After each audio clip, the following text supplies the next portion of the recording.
కొడుకున్న భర్తలను అత్యంత దారుణంగా హత్య చేస్తున్న ఘటనలు దేశంలో పెరిగిపోయాయి. తాజాగా ఇలాంటి మరో ఘటన బీహార్లోని ఔరంగాబాద్ జిల్లాలో జరిగింది.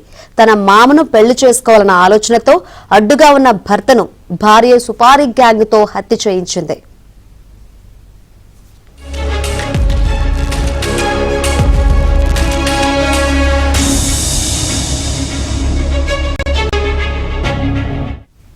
గుంజాదేవికి ప్రియాంశు అనే యువకుడితో 45 రోజుల క్రితమే వివాహం జరిగింది. అయితే పెళ్లికి ముందే గుంజాదేవి ఆమె మామ జీవన్ సింగ్ ప్రేమలో ఉన్నారు.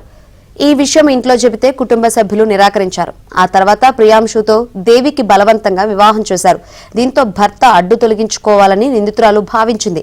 దీనికోసం సుపారీ గ్యాంగ్ తో డీల్ కుదుర్చుకుంది. గత నెల 25న ప్రియాంశు తన సోదరిని కలిసేందుకు వెళ్లి రైలులో తిరిగి పయనమయ్యాడు.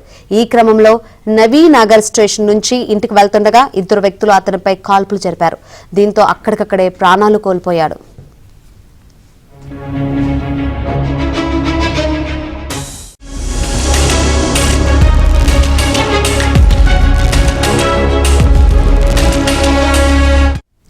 నిందితుల కోసం పోలీసులు గాలింపు నిర్వహించారు. ఈ క్రమంలోనే గుంజాదేవి ఇంట్లో నుంచి పారిపోవడానికి ప్రయత్నించగా బాధితుడి కుటుంబ సభ్యులు గమనించి పోలీసులకు సమాచారం ఇచ్చారు. ఆమె కాల్ రికార్డులను పరిశీలించగా జీవన్ సింగ్ తో తరచూ టచ్ లో ఉన్నట్లు తెలిసింది. అతని కాల్ డేటా కూడా పరిశీలిస్తే సుపారీ గ్యాంగ్ తో సంప్రదింపులు జరిపినట్లు తేలింది. ఇక ఈ కేసులో ప్రమేయం ఉన్న ఇద్దరు సుపారీ గ్యాంగ్ సభ్యులతో పాటు నిందితురాల్ని అరెస్ట్ చేసినట్లు పోలీసులు తెలిపారు.